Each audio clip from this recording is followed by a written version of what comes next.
Downtime Productions.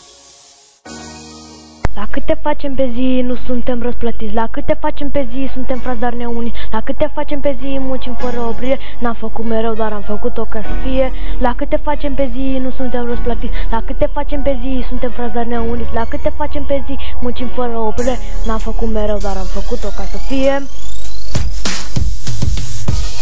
Mi-a plăcut mereu să-mi arăt sentimentul față de voi și ca de multe ori mă exprim pe voi. Și la cât visez și eu nu câștig prea mult, dar nu vreau banii, vreau doar să lupt. Poate unii mă ascultă și asta mă bucură mereu. Poate înțeleg și mesajul ce îl trec pe voi, care e greu. Și poate eu vreodată voi face ceva de neînțeles, care va fi mișto, dar fără sens.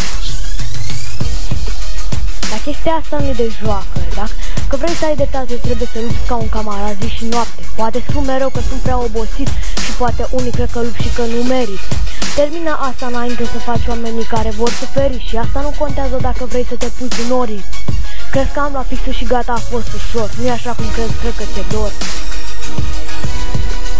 La câte facem pe zi nu suntem răsplătiți. La câte facem pe zi suntem frați dar neuni. La câte facem pe zi muncim fără oprire. N-am făcut mereu dar am făcut-o ca să fie. La câte facem pe zi nu suntem răsplătiți. La câte facem pe zi suntem frați dar neuni. La câte facem pe zi muncim fără oprire. N-am făcut mereu dar am făcut-o ca să fie. La câte facem pe zi nu suntem răsplătiți. La câte facem pe zi suntem frați dar neuni. La câte facem pe zi muncim fără oprire. N-am făcut mereu dar am făcut-o ca să fie. Oh yeah. La câte facem pe zi? Downtime Productions.